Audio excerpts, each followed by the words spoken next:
నమస్కారం దూరదర్శన్ యాదగిరి వార్తలకు స్వాగతం నేను మీ రాజ్ కుమార్ ముందుగా వార్తల్లోని ముఖ్యాంశాలు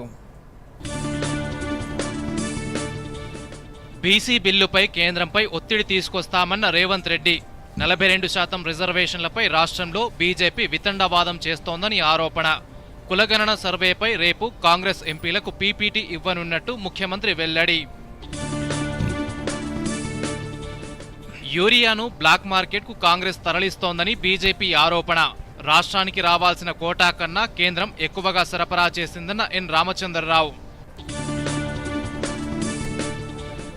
ఉపరాష్ట్రపతి ఎన్నిక ప్రక్రియ ప్రారంభించిన ఎన్నికల సంఘం త్వరలో షెడ్యూల్ ప్రకటించే అవకాశం మరికొద్దిసేపట్లో లండన్ చేరుకోనున్న ప్రధాని మోదీ రేపు బ్రిటన్ ప్రధాని కీర్ స్టార్మర్తో భేటీ బ్రిటన్ రాజుతో కూడా సమావేశం కానున్న నరేంద్ర మోదీ పార్లమెంట్ ఉభయ సభల్లో కొనసాగుతున్న ప్రతిష్టంభన బిహార్ ఓటర్ల జాబితాపై కొనసాగుతున్న విపక్షాల నిరసనలు జాతీయ క్రీడా పాలన డోపింగ్ బిల్లులు ప్రవేశపెట్టిన కేంద్రం 4వ టెస్టులో ధాటిగా ఆడుతున్న టీమిండియా చక్కని శుభారంభం అందించిన ఓపెనర్లు జైస్వాల్ రాహుల్ తెలంగాణ వ్యాప్తంగా విస్తారంగా వర్షాలు లోతట్టు ప్రాంతాలు జలమయం ములుగులో అత్యధిక వర్షపాతం నమోదు ఇక వార్తలను వివరాలను చూద్దాం విద్య ఉద్యోగ అవకాశాలు స్థానిక సంస్థల్లో బీసీలకు 42% రిజర్వేషన్లకు ఆమోదం తెలపడంలో కేంద్ర ప్రభుత్వం జాప్యం చేస్తోందని ముఖ్యమంత్రి రేవంత్ రెడ్డి ఆరోపించారు ఢిల్లీలో ఆయన మీడియాతో మాట్లాడుతూ బీసీలకు 42% రిజర్వేషన్లు కల్పించేందుకు అసెంబ్లీలో ఆమోదించిన తీర్మానాలను గతంలోనే కేంద్రానికి పంపించామని చెప్పారు కాంగ్రెస్ అగ్రనేత రాహుల్ గాంధీ ద్వారా ఆ బిల్లుల ఆమోదంపై కేంద్రంపై ఒత్తిడి తీసుకొస్తామని తెలిపారు కులగణన రిజర్వేషన్లపై కాంగ్రెస్ జాతీయ నేతలు మల్లికార్జున ఖర్గే రాహుల్ గాంధీతో చర్చిస్తామన్నారు మిగతా భాగస్వామ్య పక్షాలను కూడా కలుపుకొని కేంద్రంపై ఒత్తిడి తీసుకొస్తామని రేవంత్ రెడ్డి స్పష్టం చేశారు కులగణన అంశాలను ఉభయ సభల్లోని కాంగ్రెస్ ఎంపీలకు వివరిస్తామని వెల్లడించారు రాష్ట్రంలోని బీసీ రిజర్వేషన్లపై బీజేపీ వితండవాదం చేస్తోందని విమర్శించారు కులగణనపై నిపుణుల కమిటీ ఓ నివేదికను ఇచ్చిందని కేబినెట్ అసెంబ్లీలో చర్చించాక దీన్ని ప్రజల ముందు ఉంచుతామని చెప్పారు ఈ మధ్యకాలంలో తెలంగాణ రాష్ట్ర హైకోర్టు స్పష్టంగా ఆదేశాలు ఇచ్చింది 90 రోజుల్లో స్థానిక సంస్థల ఎన్నికలను నిర్వహించాలి ఆ ఎన్నికల నిర్వహణ కోసం 30 రోజుల్లో రిజర్వేషన్లను కూడా నిర్ణయించాలి అని ఈ నేపథ్యంలో కేంద్ర ప్రభుత్వానికి మేము పంపించిన బిల్లుల యొక్క ఆమోదం కోసం తెలంగాణ రాష్ట్ర ప్రభుత్వం తరఫున కాంగ్రెస్ పార్టీ తరఫున మా మంత్రివర్గ సహచరులు పార్లమెంట్ సభ్యులు కలిసి లోక్సభలో ప్రధాన ప్రతిపక్ష నాయకుడైన శ్రీ రాహుల్ గాంధీ గారిని రాజ్యసభలో ప్రధాన ప్రతిపక్ష నాయకుడైన శ్రీ మల్లికార్జున ఖర్గే గారిని కలిసి కేంద్ర ప్రభుత్వం మీద ఒత్తిడి తీసుకొచ్చి తెలంగాణ రాష్ట్ర ప్రభుత్వం యొక్క బిల్లుల ఆమోదం కోసం పార్లమెంటులో కేంద్ర ప్రభుత్వం మీద ఒత్తిడి చేయడానికి విజ్ఞప్తి చేయాలని చెప్పి ఈరోజు కేంద్ర ప్రభుత్వం మీద ఒత్తిడి కోసం తెలంగాణ రాష్ట్ర ప్రభుత్వం తరఫున మేము ఇక్కడికి రావడం జరిగింది ప్రతిపక్షాల ఆందోళనతో పార్లమెంట్లో ప్రతిష్టంభన కొనసాగుతోంది లోక్సభలో 3వ రోజు కూడా వాయిదాల పర్వం కొనసాగింది బీహార్లో ఓటర్ల జాబితా స్పెషల్ ఇంటెన్సివ్ రివిజన్ ఎస్ఐఆర్పై చర్చించాలని డిమాండ్ చేస్తూ స్పీకర్ పోడియం వద్ద విపక్ష సభ్యులు నినాదాలతో హోరెత్తించారు ఎస్ఐఆర్ని ఉపసంహరించాలని డిమాండ్ చేశారు విపక్ష సభ్యుల గందరగోళం మధ్యనే స్పీకర్ ఓం బిర్లా ప్రశ్నోత్తరాలను చేపట్టారు దేశ ప్రజలు తమ ప్రవర్తనను గమనిస్తున్నారని ప్రశ్నోత్తరాల సమయాన్ని అనుమతించాలని స్పీకర్ ఓం బిర్లా ప్రతిపక్షాలకు విజ్ఞప్తి చేశారు అంతరాయం కలిగించడం సభలో ప్లకార్డులు ప్రదర్శించడంపై ఆందోళన వ్యక్తం చేశారు నిర్దేశించిన సమయాల ప్రకారం అంశాలపై చర్చ జరుగుతుందని స్పష్టం చేశారు అయితే ప్రతిపక్షాలు తమ ఆందోళన కొనసాగించడంతో స్పీకర్ 2 సార్లు సభను వాయిదా వేశారు మధ్యాహ్నం 2 గంటలకు తిరిగి సమావేశమైన తర్వాత కూడా విపక్షాల తీరు మార్చుకోకపోవడంతో స్పీకర్ సభను గురువారానికి వాయిదా వేశారు संसद में कर रहे हैं ये देश देख रहा है आप जिस राजनीतिक दल के लोग हैं मैं उन नेताओं से भी कहना चाहता हूं कि देश आपके सदस्यों के आचरण व्यवहार को देख रहा है उनकी कार्य पद्धति उनके व्यवहार को देख रहा है मैं पुनः कहना चाहता हूं सदन में तख्तियां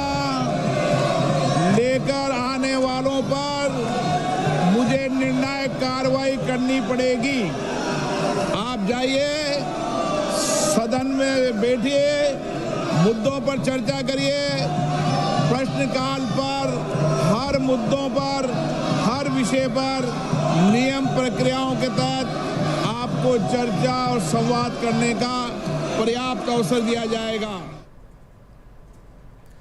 అటు రాజ్యసభలోనూ ఇదే పరిస్థితి నెలకొంది. ఉదయం సభ సమావేశం కాగానే పలువురు సభ్యులు ఇచ్చిన నోటీసులను చర్చకు చేపట్టేందుకు డిప్యూటీ చైర్మన్ హరివంశ్ తిరస్కరించారు. దీంతో ప్రతిపక్ష సభ్యులు నినాదాలు చేస్తూ వెల్లోకి దూసుకెళ్లి కార్యకలాపాలను అడ్డుకోవడంతో రాజ్యసభ 3 సార్లు వాయిదా పడింది. విపక్షాల ఆందోళనల మధ్యనే సముద్రం ద్వారా వస్తువుల రవాణా సవరణ బిల్లును కేంద్ర మంత్రి సర్బానంద సోనోవాల్ సభలో ప్రవేశపెట్టారు. దేశంలోని ఒక ఓడరేవు నుంచి మరొక ఓడరేవుకు, ప్రపంచంలోని ఇతర ఓడరేవులకు వస్తువులను రవాణా సవ్యంగా జరిగేలా ఈ బిల్లును తీసుకొచ్చినట్టు సోనోవాల్ తెలిపారు. ఈ బిల్లును అనుమతించిన చైర్మన్ స్థానంలో ఉన్న భువనేశ్వర్ చర్చను ప్రారంభించారు. అయితే విపక్షాల ఆందోళనతో రాజ్యసభను రేపటికి వాయిదా వేశారు.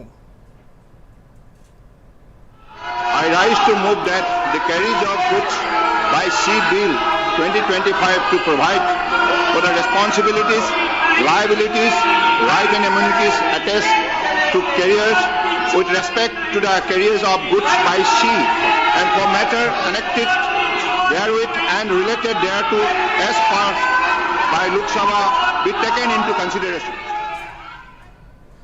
కేంద్ర క్రీడల మంత్రి మన్సుఖ్ మాండవియా జాతీయ క్రీడా పాలనా బిల్లు, జాతీయ డోపింగ్ నిరోధక సవరణ బిల్లును లోక్సభలో ప్రవేశపెట్టారు. ఈ బిల్లు క్రీడల అభివృద్ధి, ప్రోత్సాహం, క్రీడాకారుల సంక్షేమానికి ఉద్దేశించిందని పేర్కొన్నారు. అలాగే జాతీయ డోపింగ్ నిరోధక బిల్లు ద్వారా క్రీడాకారుల్లో పారదర్శకత పెంచుతుందన్నారు. ఒలింపిక్ చార్టర్, పారాలింపిక్ చార్టర్, అంతర్జాతీయ ఉత్తమ పద్ధతులను క్రీడాకారులు పాటించేలా ఈ బిల్లు ప్రోత్సహిస్తుందని మాండవియా అన్నారు. క్రీడలకు సంబంధించిన ఫిర్యాదులు, వివాదాలను పరిష్కరించడం కూడా ఈ బిల్లు లక్ష్యమని కేంద్ర మంత్రి చెప్పారు. खेलों के विकास और संवर्धन, खिलाड़ियों के लिए कल्याणकारी उपायों, सुशासन के बुनियादी सार्वभौमिक सिद्धांतों, ओलंपिक और खेल संचालन की नैतिकता और निष्पक्षता, ओलंपिक चार्टर, पैरालंपिक चार्टर, अंतर्राष्ट्रीय सर्वोत्तम प्रथाओं और स्थापित विधि मानकों का उपबंध करने और एक एकीकृत, साम्यपूर्ण और प्रभावी रूप से खेल शिकायत और खेल विवादों के समाधान और उससे संबंध या उसके अनुषंगिक मामलों का उपबंध करने वाले विधेयक को पुनर्स्थापित करने की अनुमति दी जाए। 2 దేశాల పర్యటనలో భాగంగా ప్రధాని నరేంద్ర మోదీ మరికొద్దిసేపట్లో లండన్ చేరుకుంటారు. బ్రిటన్ ప్రధాని కీర్ స్టార్మర్తో రేపు ద్వైపాక్షిక చర్చలు జరుపుతారు. అలాగే బ్రిటన్ కింగ్ చార్లెస్ IIIతో కూడా భేటీ అవుతారు. ప్రధానిగా మోదీ 4వసారి బ్రిటన్లో పర్యటిస్తున్నారు. లండన్కు బయలుదేరే ముందు ప్రధానమంత్రి బ్రిటన్ నేతలతో భేటీకి ఆసక్తిగా ఉన్నట్టు ట్వీట్ చేశారు. భారత్, బ్రిటన్ మధ్య గత కొన్ని సంవత్సరాలలో వాణిజ్యం, సహకారం, పెట్టుబడి, సాంకేతికత, ఆవిష్కరణ, రక్షణ వంటి రంగాలలో సంబంధాలు విస్తరించాయన్నారు. బ్రిటన్ ప్రధానమంత్రితో తన సమావేశంలో 2 దేశాలలో అభివృద్ధి, ఉద్యోగాల కల్పన దిశగా చర్చలు జరుగుతాయని చెప్పారు. కాగా ప్రాంతీయ, ప్రపంచ సంబంధిత అంశాలపై ఇద్దరు నేతలు తమ అభిప్రాయాలను పంచుకోనున్నారు. భారత్ నుంచి పారిపోయిన ఆర్థిక నేరగాళ్లను తిరిగి అప్పగించడం, వ్యాపారం, సాంకేతికత, పరిశోధన, ఆవిష్కరణలపై పరస్పర సహకారాన్ని మరింత ముందుకు తీసుకెళ్లే దిశగా చర్చలు జరగనున్నాయి. బ్రిటన్ పర్యటనలో ప్రధానమంత్రి భారత్, బ్రిటన్ బిజినెస్ లీడర్లను కలవనున్నట్టు విదేశాంగ కార్యదర్శి విక్రమ్ మిశ్రీ చెప్పారు. రేపు భారత్, బ్రిటన్ మధ్య స్వేచ్ఛ వాణిజ్య ఒప్పందంపై సంతకాలు జరగనున్నట్టు తెలిపారు. To taking this partnership to even higher levels. These summit level engagements, there are several other institutional mechanisms at ministerial level dealing with strategic issues, financial, economic, energy related issues, as well as science and technology.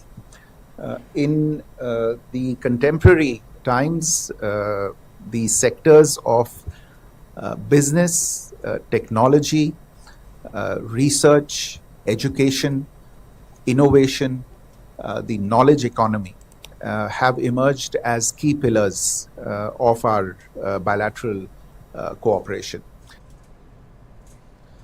Jagdeep Dhankhar రాజీనామాతో ఖాళీ అయిన ఉపరాష్ట్రపతి పదవికి ఎన్నిక ప్రక్రియను కేంద్ర ఎన్నికల సంఘం ప్రారంభించింది.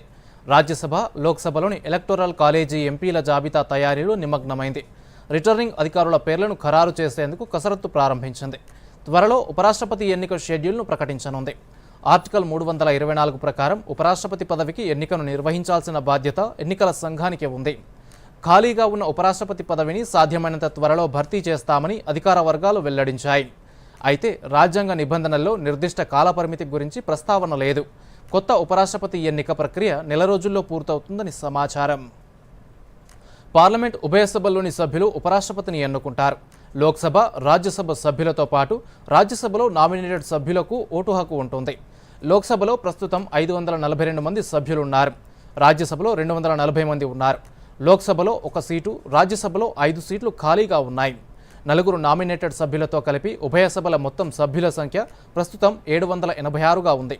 ఇందులో మెజారిటీకి 394 మంది మద్దతు అవసరం. ఉపరాష్ట్రపతి ఎన్నికకు ఉభయ సభల్లో అధికార ఎన్డీఏకు స్పష్టమైన మెజారిటీ ఉంది. లోక్సభలో ఎన్డీఏకు 293 మంది సభ్యుల బలం ఉంది. రాజ్యసభలో 129 మంది మద్దతుంది. మొత్తంగా 422 మంది సభ్యులు ఎన్డీఏకు అనుకూలంగా ఉన్నారు. ఉపరాష్ట్రపతిగా ఎన్నికైన వారు మిగిలిన కాలానికి కాకుండా 5 ఏళ్ల పాటు పదవిలో ఉంటారు. ముఖ్యమంత్రి రేవంత్ రెడ్డి అధ్యక్షతన ఈ నెల 25న సచివాలయంలో సాయంత్రం 4 గంటలకు కేబినెట్ సమావేశం జరగనుంది. బీసీల రిజర్వేషన్లు, అసెంబ్లీ సమావేశాలు, రాష్ట్రంలో వర్షాలు సహా పలు అంశాలపై చర్చించనున్నారు. కేబినెట్ భేటీలో చర్చించాల్సిన పలు అంశాలపై ప్రత్యేక ప్రధాన కార్యదర్శులు, ప్రిన్సిపల్ సెక్రటరీలు, ప్రభుత్వ కార్యదర్శులు అజెండా అంశాలను సాధారణ పరిపాలనా విభాగానికి పంపాలని ప్రభుత్వ ప్రధాన కార్యదర్శి సిఎస్ రామకృష్ణారావు సర్క్యులర్ జారీ చేశారు.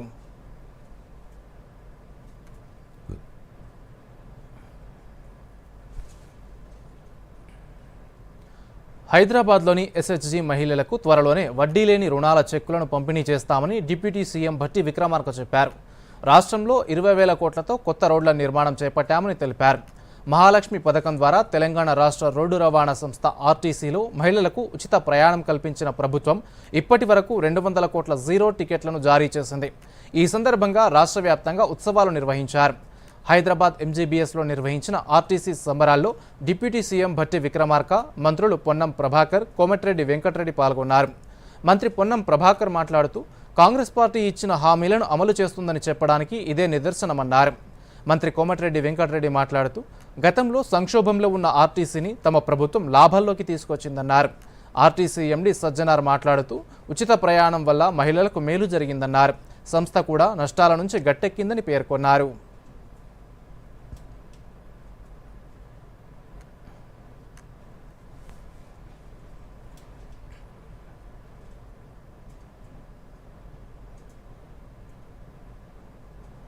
అనేక సందర్భాల్లో ఇబ్బందులు పడ్డప్పటికీ కూడా కార్మికుల సంక్షేమాన్ని ఎక్కడ కూడా మరవకుండా వారి సంక్షేమాన్ని ముందుకు తీసుకొని పోతా ఉన్నాం. ఇలా ప్రయాణికుల సౌకర్యం, కార్మికుల సంక్షేమం, సంస్థ అభివృద్ధి, సంస్థ యొక్క పురోభివృద్ధి అనే ఆలోచనతోటి ముందుకు పోయే సందర్భంలో తప్పకుండా ప్రభుత్వం సహకారం ఉండాల్సిందే.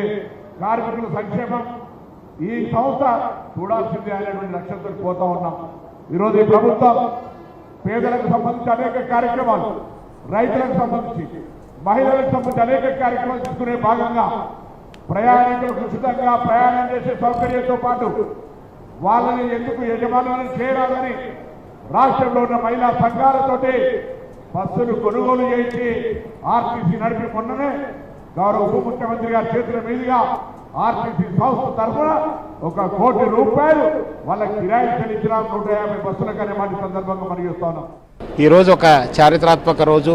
ఎందుకంటే డిసెంబర్ 9, 2023 నాటి నుంచి ఈరోజు ఈ స్కీము లాంచ్ అయింది. సో దాని భాగంగా ఆల్మోస్ట్ 200 crores మహిళలు ఫ్రీ రైడ్స్ టు మహిళలు, ఆడపిల్లలు, ట్రాన్స్జెండర్ అందరూ కూడా చేయడం జరిగింది.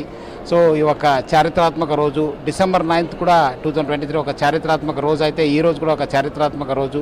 ఇదంతా ఒక ప్రజా రవాణాకి ఒక మేలు జరిగే స్కీము. ముఖ్యంగా ఒకవైపు ఆడపిల్లలకి, మహిళలకి, ట్రాన్స్జెండర్స్కి మేలు జరిగితే మనకు కూడా మా యాజమాన్యానికి, సిబ్బంది కూడా ఒక మేలు జరిగింది. ప్రజల కోసము మన బస్సు వెయిట్ చేసేది ఇప్పుడు బస్ కోసము వెయిట్ చేయాల్సిన పరిస్థితి ప్రజలకి తీసుకొచ్చింది ఈ స్కీము. ఇప్పుడు ప్రకటనలు. రిటైర్మెంట్ తర్వాత వ్యవసాయం చేస్తాను. తుఫాను క్లీన్ బౌల్డ్ చేస్తుంది. ప్రతి విపత్తును తరిమి కొడతాను. పంట బీమానా? కేవలం బీమా కాదు, క్షేమ. 100కు పైగా పంటలకు బీమా. ఎకరానికి 499 రూపాయల నుండి సత్వర సులభమైన చెల్లింపు. అత్యంత అవసరమైనప్పుడు క్షేమ ఉంటుంది తోడు. ఇప్పుడే కాల్ చేయండి లేదా యాప్ ను డౌన్లోడ్ చేసుకోండి. క్షేమ general insurance. Sir, berry pulao try చేయండి, బాగుంటుంది. ఎలా ఉంది? అరే అతన్ని తీక్షణంగా ఏం చూస్తావు? టిప్స్ ఇగ్నోర్ చేయాలి, ఇంకా బుర్రను ఉపయోగించి ఆర్డర్ ఇవ్వాలి. మార్కెట్ యొక్క స్టాక్ టిప్స్ ఎంతో మంది ఇస్తారు, డేంజరస్ కావచ్చు. కంపెనీ ఇంకా రిస్క్ గురించి పూర్తిగా అర్థం చేసుకోవాలి, తర్వాతే ఇన్వెస్ట్ చేయాలి.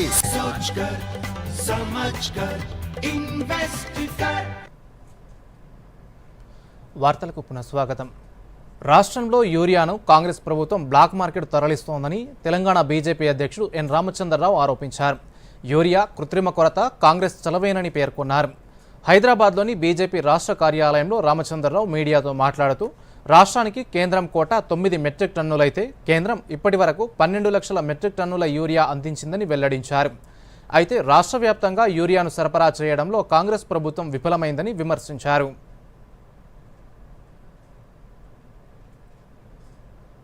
ఈ మధ్య భారతీయ జనతా పార్టీని బదనాం చేయడానికి కొంతమంది శక్తులు 9 లక్షల మెట్రిక్ టన్ ఇవ్వాల్సినటువంటి యూరియా మనం 12 లక్షల మెట్రిక్ టన్ ఇచ్చినప్పటికి కూడా తెలంగాణలో కొన్ని యూరియా షాపుల ముందు లైన్ కనబడతా ఉన్నాయి. దానికి కారణం ఏంది? నేను ఈ ప్రభుత్వాన్ని అడుగుతా ఉన్నాను. మీకు 12 లక్షల పైగా ఇచ్చినటువంటి మెట్రిక్ టన్ యూరియా ఉందో, ఈ అధికంగా మేము ఏదో ఇచ్చినామో ఇది ఎందుకు ఫర్టిలైజర్ షాప్స్ లో పోవట్లేదు? అన్ని ఫర్టిలైజర్ షాప్స్ కు మీరు లెక్క ప్రకారంగా ఎన్ని ఫర్టిలైజర్ షాప్స్ ఉంటే దాని ప్రకారం దానికన్నా ఎక్కువ కూడా కేంద్రం నుంచి మీకు యూరియా వస్తే ఎందుకు మీరు రైతుల దాకా తీసుకోపోవట్లేదు? ఎవరు దీన్ని దాస్తున్నారు, ఎవరు బ్లాక్ మార్కెట్ చేస్తున్నారు? ఇవన్నీ కూడా చూడాల్సిన పని. భద్రాద్రి కొత్తగూడెం జిల్లా పాల్వంచలో doctor Manmohan Singh earth science university ప్రాంగణాన్ని మంత్రి తుమ్మల నాగేశ్వరరావు, కొత్తగూడెం ఎమ్మెల్యే కూనంనేని సాంబశివరావు అధికారులు పరిశీలించారు. అనంతరం విద్యాశాఖ అధికారులతో సమీక్ష నిర్వహించారు. ఈ సందర్భంగా మంత్రి తుమ్మల మాట్లాడుతూ ఈ ఏడాది ఆగస్టు నెలలో ముఖ్యమంత్రి రేవంత్ రెడ్డి చేతుల మీదుగా యూనివర్సిటీ ప్రారంభిస్తామన్నారు. ఎర్త్ సైన్సెస్ యూనివర్సిటీ తెలంగాణ ఖ్యాతి పెరిగేలా చేస్తుందన్నారు. వర్సిటీకి అవసరమైన మౌలిక వసతుల కల్పన, భవిష్యత్ అవసరాలకు అనుగుణంగా ప్రణాళికలు తయారు చేస్తున్నామన్నారు. రాష్ట్ర పాఠశాల విద్యాశాఖ కార్యదర్శి డాక్టర్ యోగితా రాణా మాట్లాడుతూ ప్రత్యేక ప్రణాళికతో కోర్సులను తీసుకొచ్చేందుకు ప్రణాళికలు సిద్ధం చేస్తున్నామన్నారు.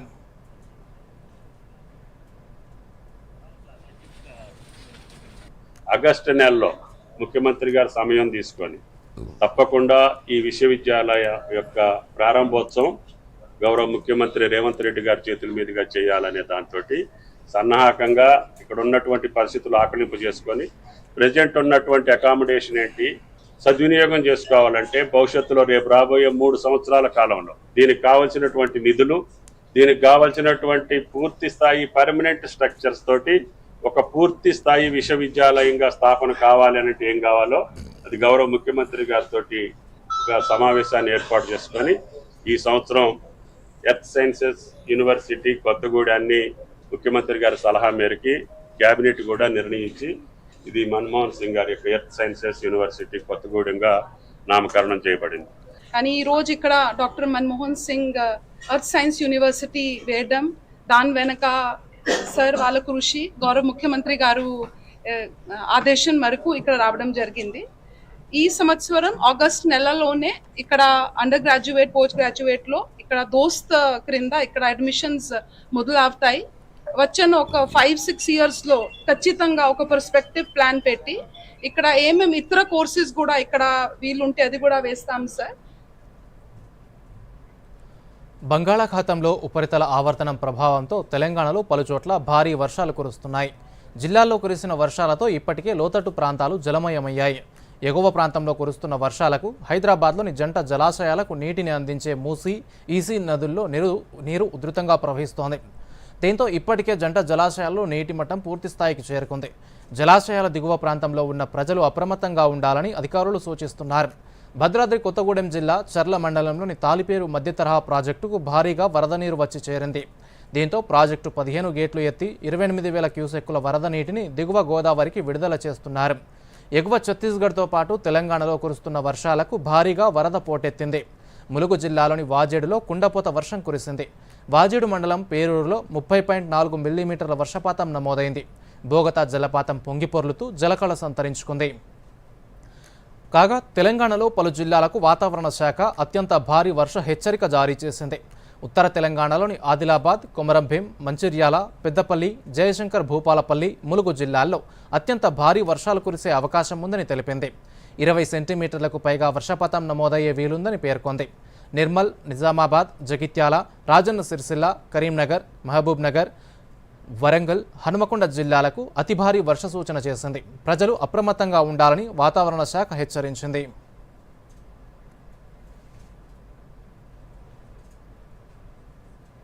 ఇప్పుడు చిన్న విరామం. రిటైర్మెంట్ తర్వాత వ్యవసాయం చేస్తాను. తుఫాను క్లీన్ బౌల్డ్ చేస్తుంది. ప్రతి విపత్తును తరిమి కొడతాను. పంట బీమానా కేవలం బీమా కాదు, క్షేమ 100కు పైగా పంటలకు బీమా. ఎకరానికి 499 రూపాయల నుండి సత్వర సులభమైన చెల్లింపు. అత్యంత అవసరమైనప్పుడు క్షేమ ఉంటుంది తోడు. ఇప్పుడే కాల్ చేయండి లేదా యాప్ ను డౌన్లోడ్ చేసుకోండి. క్షేమ general insurance. QR code scan చేయండి, 5,000 క్యాష్ బ్యాక్ పొందండి. అరే వా, భలేగుందే. చిక్కుకున్నాడు. యూపీఐ పిన్ ఎంటరింగ్ కేవలం డబ్బు పంపడానికేనా? ఆర్బీఐ అంటోంది. తెలివిగా ఆలోచించండి, అప్రమత్తంగా ఉండండి. వార్తలకు పునఃస్వాగతం. కరీంనగర్ జిల్లా వ్యాప్తంగా భారీగా వర్షం కురుస్తోంది. వర్షాలతో పట్టణంలో లోతట్టు ప్రాంతాలు జలమయమయ్యాయి. కరీంనగర్ జగిత్యాల రహదారిపై నీరు నిలిచిపోవడంతో వాహనదారులు తీవ్ర ఇబ్బందులు పడ్డారు. అలాగే చొప్పదండి, మానకొండూరు, హుజురాబాద్, జమ్మికుంట, కొత్తపల్లి ప్రాంతాల్లో భారీ వర్షాలు కురిశాయి. కరీంనగర్లో వర్షాలపై మరిన్ని వివరాలు మా ప్రతినిధి సంపత్ కుమార్ అందిస్తారు. కరీంనగర్ జిల్లా వ్యాప్తంగా చాలా ప్రాంతాల్లో 50 మిల్లీమీటర్ల వర్షపాతము నమోదైనట్లు అధికారిక గణాంకాలు తెలియజేస్తున్నాయి. జిల్లా వ్యాప్తంగా చూసుకుంటే అత్యధికంగా మానకొండూరు మండలంలో 75.78 మిల్లీమీటర్ల వర్షపాతం నమోదు కాగా, ఆ తర్వాత జమ్మికుంటలో 75 మిల్లీమీటర్ల వర్షపాతం నమోదైంది. కొత్తపల్లి, రామడుగు లో కూడా అత్యధిక వర్షపాతం నమోదైంది. అయితే గత రాత్రి నుంచి కురిసిన వర్షానికి నగరంలో మాత్రం లోతట్టు ప్రాంతాలు పూర్తిగా జలమయమయ్యాయి. ఒక పక్క చూసుకుంటే రైతులు సంతోషం వ్యక్తం చేస్తున్నప్పటికీ నగర ప్రాంతాల్లో మాత్రము చాలా చోట్ల కూడా లోతట్టు ప్రాంతాలు జలమయం కావడంతో చాలా ఇళ్లలోకి నీరు రావడంతో ప్రజలు ఒక రకంగా ఆందోళన చెందడంతో పాటు తీవ్ర ఇబ్బందులు కూడా ఎదుర్కొంటున్నారు. దీనికి సంబంధించి పూర్తిగా అధికారుల వైఫల్యం ఉన్నట్టు వాళ్ళు తెలియజేస్తున్నప్పటికీ, అంటే గతంలో ఈ వర్షాకాలం మొదలైనప్పటి నుంచి ఇప్పుడే ఈ పెద్ద మొత్తంలో వర్షం పడడంతో తగిన జాగ్రత్తలు అధికారులు తీసుకుంటే చాలా బాగుండేదని చెప్పి స్థానికులు కూడా ఆశాభావం వ్యక్తం చేయడం జరిగింది. అంటే వర్షాకాలం ప్రారంభమైన తర్వాత ఈ పెద్ద మొత్తంలో వర్షం పడడంతో రైతులు కూడా సంతోషం వ్యక్తం చేస్తూ తమ పంట పొలాలకు సంబంధించిన సాగుబడి ఏదైతే ఉందో పంట పండించడానికి సంబంధించిన విత్తనాలు వేయడం, దున్నుకోవడం లాంటి కార్యక్రమాలు చేపడుతున్నారు. ఇది కరీంనగర్ జిల్లా నుంచి తాజా పరిస్థితి. హన్మల సంపత్ కుమార్, దూరదర్శన్ న్యూస్, కరీంనగర్ జిల్లా. వికారాబాద్ జిల్లాలోని అన్ని ప్రాథమిక ఆరోగ్య కేంద్రాలతో పాటు జిల్లా ప్రభుత్వ ఆసుపత్రిలోని సమస్యలను వెంటనే పరిష్కరించేందుకు చర్యలు తీసుకుంటున్నట్టు జిల్లా కలెక్టర్ ప్రతీక్ జైన్ తెలిపారు. వికారాబాద్, తాండూరు ప్రాంతాలలోని ప్రాథమిక ఆరోగ్య కేంద్రాలను, జిల్లా ప్రభుత్వ ఆసుపత్రులను వైద్యశాఖ అధికారులతో కలిసి పరిశీలించారు. అలాగే మాతా శిశు ఆసుపత్రి, మైనారిటీ రెసిడెన్షియల్ గురుకుల పాఠశాలను కూడా పరిశీలించి మౌలిక సదుపాయాలపై ఆరా తీశారు. ఈ సందర్భంగా కలెక్టర్ ప్రతీక్ జైన్ మీడియాతో మాట్లాడుతూ సీజనల్ వ్యాధులు వ్యాపించకుండా జాగ్రత్తలు తీసుకోవాలని అధికారులను ఆదేశించినట్టు తెలిపారు. భారీ వర్షాల కారణంగా జిల్లాలో అధికారులు అప్రమత్తంగా ఉండాలని సూచించామన్నారు. జిల్లా కేంద్రంలో టోల్ ఫ్రీ నెంబర్ను కూడా ఏర్పాటు చేశామన్నారు.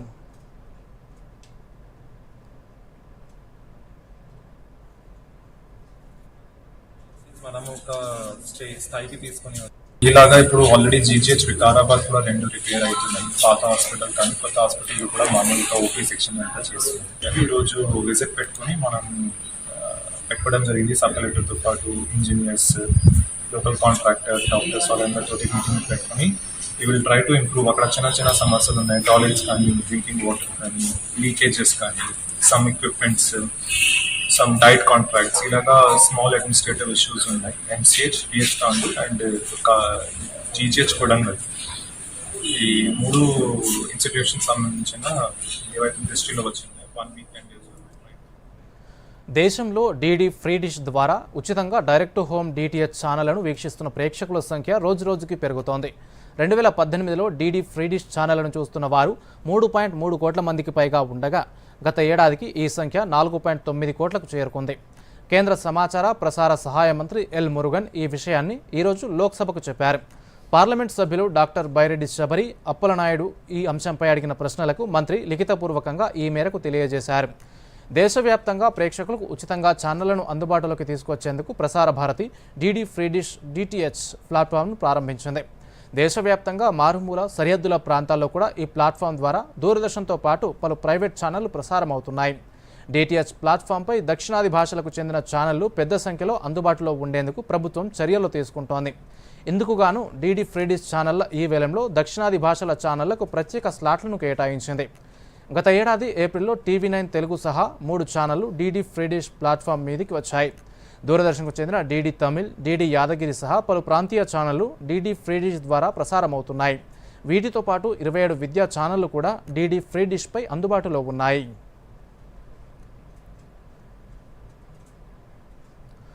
అంతర్జాతీయ మార్కెట్ల నుంచి సానుకూల సంకేతాలతో సూచీలు లాభాల్లో ముగిశాయి. ముఖ్యంగా ఆటో, ఫైనాన్షియల్ స్టాక్స్లో కొనుగోళ్లు సూచీలకు దన్నుగా నిలిచాయి.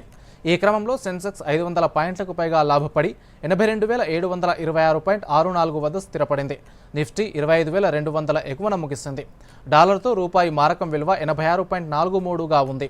సెన్సెక్స్ 30 సూచీలో Tata Motors, Bharat Airtel, Bajaj finance, Maruti Suzuki, Bajaj Finserv షేర్లు ప్రధానంగా లాభపడ్డాయి.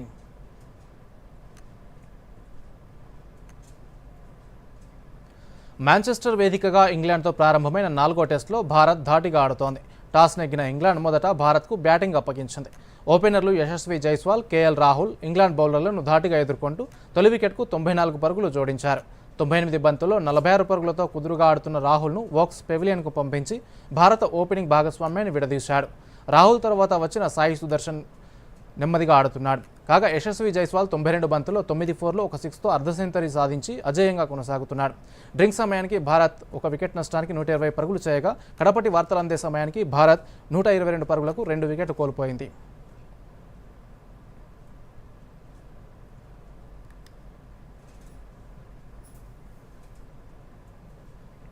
ఇక వార్తలు ముగించే ముందు ముఖ్యాంశాలు మరోసారి.